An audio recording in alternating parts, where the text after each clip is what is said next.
here with that shield, Unity is able to just open up the map really, really well. With the help of the Eastern Shin as well, it is going to be really good, man. Getting that Mountain Shocker, basically getting the map pressure very early on. But Rrq, they can respond with something as well. One of Vin's signature picks, the Jawhead, is still up for grabs here, and we haven't seen that at all. What the hell is happening to MLBB? We have that Jawhead. What was that? Like, it's crazy. Rrq, though, last time we saw them field the Esmeralda, they paired, and then when they went up against like Marksman or something, they paired up with a Florin, and Florin is also a hero that we're surprised to not see at all. Now, if you're looking at something along the lines of Farsa, there it is! There it is. We were looking for it, and we spoke about it yesterday, Wolf. We talked about it just being bullied out of the meta. It's because that one isolation play compared to when you have a Ruby available, this is your next best pick. And again, it's inferior to Ruby in the current metagame. And you know what I read from the Baksha? SMG saying, I dare you to pick the Florin. I dare you to pick the Rafaela. And that's what's open here. But Rrq read into it. Coach Achil, not doing it. I love the Brody. We talked about this. We brought this up in the early parts of the draft. It's great versus the Clint. And we also talked about this Lilia, which is going to come from the mid lane for SMG. Going to be the source of big bursts, which will be great against the squishier side Paquito, as well as the Farsa and the Brody in a way. However, this Jawhead and Farsa combo, I've seen this before from Rrq. They are not gonna stop making the plays. Clay is gonna be amazing with this Farsa in combination with Vin's Jawhead. And this is a classic combo that Rrq always fielded in maybe, what, 3 MPL seasons already? Yeah, honestly, looking at the draft, it is so exciting, man. Finally, it is basically all going to come down to the executions. Both of them have clear-cut win conditions. It's just about who can get those win conditions to happen here in match number 1 already. I am so hyped for this, honestly, Leo. No, just the draft alone was such an intellectual battle. It was so cerebral between Achil and James. So the battle itself, as we go into the Land of Dawn, should not disappoint. Let's see what happens here. Rrq takes on SMG in the first match of day 4. Let's see what happens here as Achil and James, they've done their job. It is time for the players to do theirs. Let's get into the Land of Dawn. R7 on the Esmeralda. Going up against the Baksha, obviously not the matchup that you want, but at least R7 will have this avarice up because of the fact that Baksha is melee anyways. You can see like the Joy just making sure that he will take out the Grammar. So this is a steal from Rrq Hoshi. Yeah, Rrq already making moves here on the map. It is going to be the little Wanderer actually taken away by Vin. Vin going in very aggressively, but wait a minute. It might be disastrous here for the side of Rrq. They've had to use that flicker early on. It is going to be a resource burnt away. They get the little Wanderer out of there, but it is still SMG right now leading in terms of that map pressure. And that's what you lose out on the Jawhead with. We saw this in the various MPL regions. If you're not snowballing, if you're not owning as the Jawhead, you kind of just need that one window, and you're not going to get that window in the first 2 minutes of the game. Absolutely, and now it is going to be SMG trying to look for something in that bottom side. This is what they like to do. They play for that bottom side. Get Sasa ahead is the name of this team right now, but so far they are able to actually give him a lot of room. Xin still sitting under that turret. Yep, in the first minute we saw that they had the upper quarter in control. Now they're answering back, and slowly I think this rotation will go ahead and give the nod to SMG. Close one for Zyme Sempoy though. They might walk into this. Expedia. Oh, yeah, it's going to be actually the ejector coming in. Expedia still able to run away somehow with the guiding win and the flicker. But both teams still so close to one another. Albert has got 2 people low, but hasn't been able to execute that kill right now. First blood is still on the table. So is the turtle right there. Spawn already in the 2nd minute going at right now. Not having the flicker onto 2 members of Team SMG will kind of bite them in the and for this turtle take. I mean, not 2 flickers, but 1 Purify and 1 flicker, and maybe now 3. Yeah, R7 goes in for the spawning side one, and look at that! Albert goes in for the knockout strike. The combos start to come in, but the airstrike hasn't popped. Turtle being taken by Albert, as that is just a beautiful retribution. Albert, the baby alien, he's gonna go for more, but we will have to wait because the first blood is still up for grabs. I love it. Opening up with the R7 Rendezvous. This is the way he plays the Esmeralda even early on. Doesn't even need the items, just the fact that the kit of the hero plays so well to his style. It's what they need. It's what opened up the XP lane. It's what opened up the turtle. And I could have sworn Team SMG was going to get it. There was the Mountain Shocker to open up the team fight. Yeah. But in the end, Rrq Hoshi, they placed Clay so properly. They placed Vin so properly. And now we're eating our words. The Absolutely. ejector is what they needed in that very moment. Can we talk a little bit about that retribution by Albert? Because it looked like, man, SMG had the control. Yeah, definitely. I would say the composure coming out from Albert. I mean, he's done it so many times. And this is a land setup as well. F3, look at that! Finn goes in for the combination and the prediction. First blood, as you can already hear the screams from Rrq. That's your Razor first blood.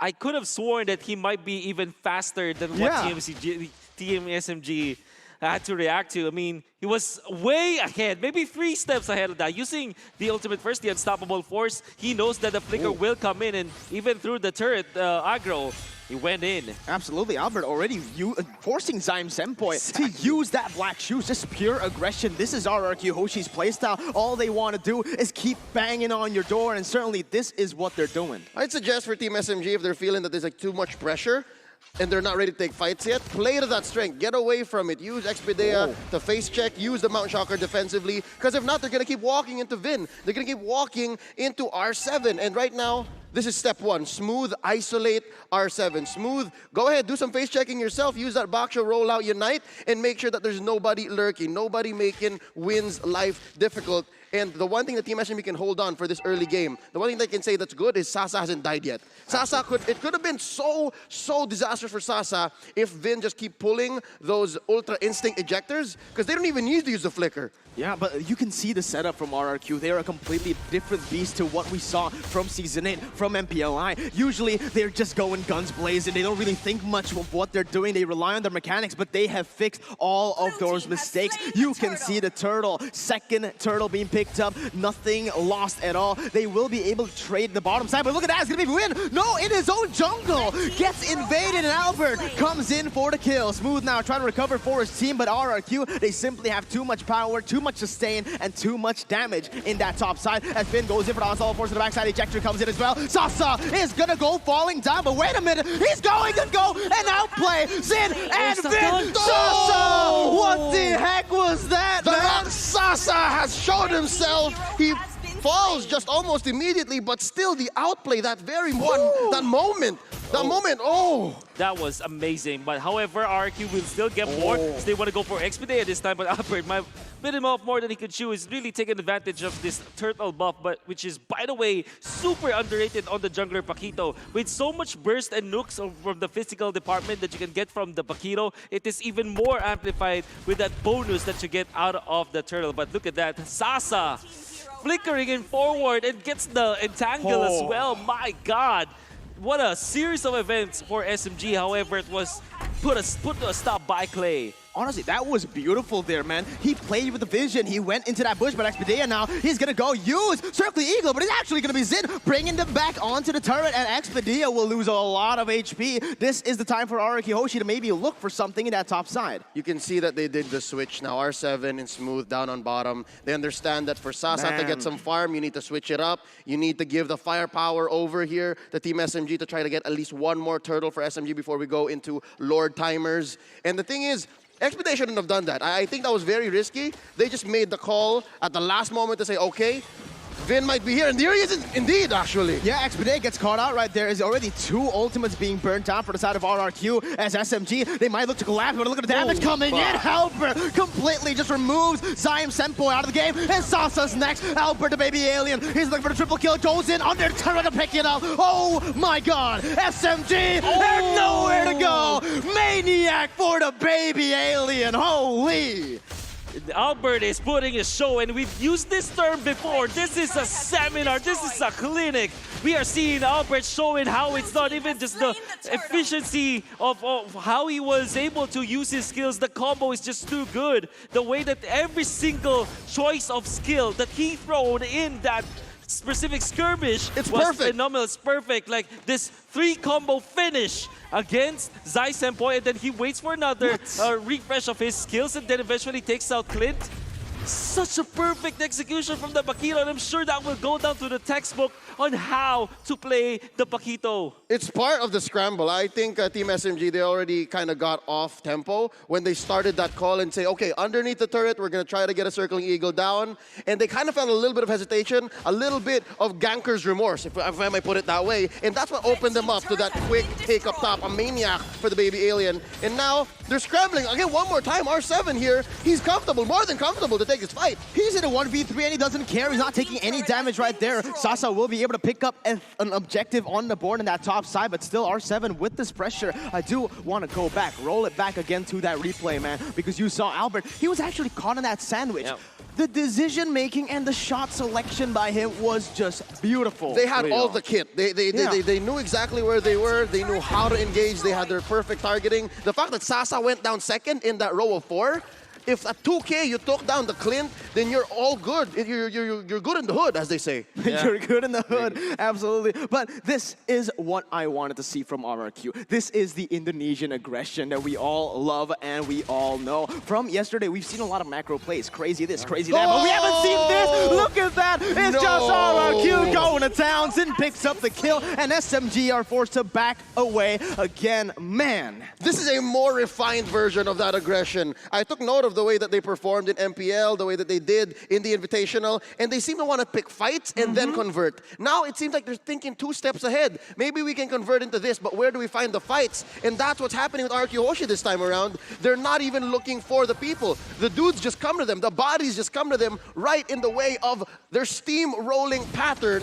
And right now they're ahead 2 turrets. R7's just, again, going 3v1. Yeah, you can see, honestly, when we take a look at the items, because usually oh my god, this is Rrq, man. They split up the map, they can do it. You want to go for team fights, we can do it. And R7 once again zoning off the members, flickering forward, and he's looking for the 2v1. Look at the way he's buying the time for Rrq members to walk up to the top side, and all of that while doing the setup to go and siege. You get nothing, sir. Looking at the gold here, R7 is at 6K, Win is at 4.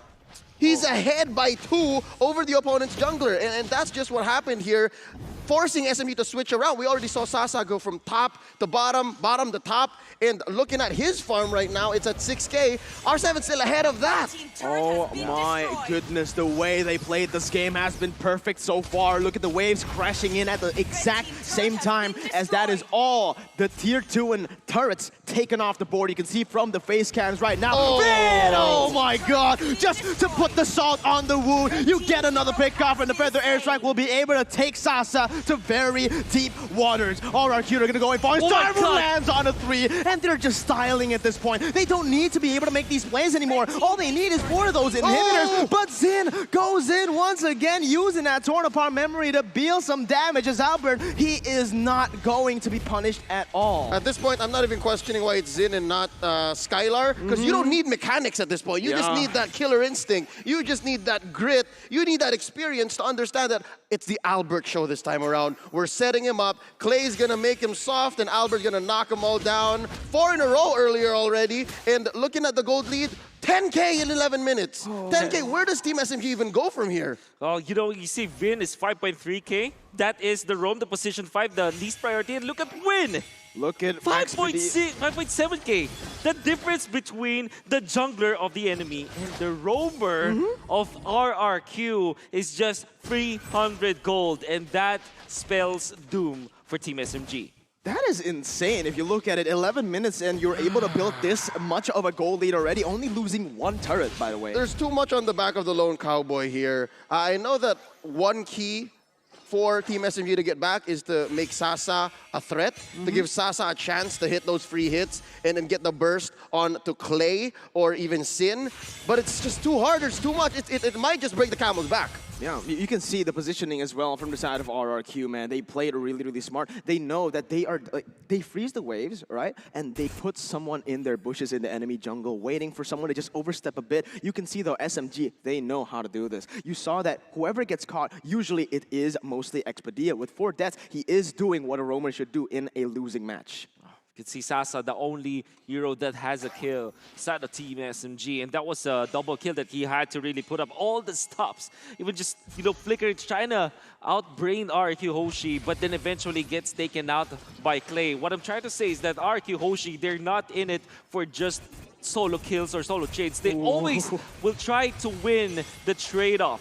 Whenever it is like a kill, they will try to get a turret from the other part of the map, or maybe get an exit frag, as we call it from the from our FPS games. And that's what I was saying. They're thinking 2 steps ahead. It's not the same old Rrq Hoshi, not the king of kings that are just bloodthirsty, all puns intended. They actually want to conquer this time around, and they're thinking, do we attack it in a political manner? Do we play the mind games? Do we circle around and try to, again, camp in their bush and try to bait out these free pickoffs so Lord is more open? But right now, Team SMG looking at the scoreboard. Ladies and gentlemen, 11K ahead. 11K ahead. It just refreshed. 9 kills ahead. 6 turrets in. A Lord above. There has got to be some sort of mental toll. Some morale depravity that Team SMG is under right now. And look at this. Yeah. You can't take that one. Exactly. That's exactly what happens. And Vin goes in for the backside, going to be able to get it. But look at the damage coming from Albert. He actually dives all the way to the backside, going for the knockouts, right, able to get 2 right now. But the damage will not be enough. R7 comes in for the follow-up, and that's all they need. It's the setup they need for the enhanced Lord. They have used a lot. They back SMG up, and now it's time for the Lord.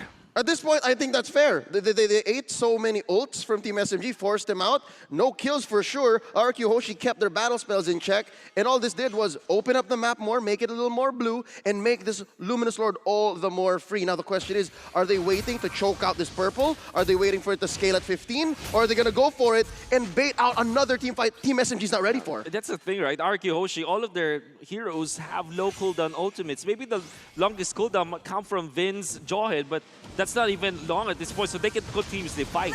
Oh my god, they get enhanced. Lord Vin goes in, and that's gonna be Win instantly just shot down. Legendary picked up right now. The Feather Airstrike comes in to go to do more damage to the backside. Albert go in for the double kill. He's looking for another Maniac boys. He's gonna get the triple kill. Is it a double Maniac? It is not going to be just yet, but Albert, he does it again. The baby alien, the young Lord, whatever you call him, the King of Kings have come to play. They're so clean. 2 Maniacs for Albert in the first game of the day.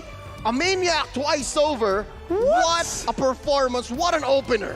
What an opener indeed. And we saw how he was able to just use the Paquito in the late stages of the game.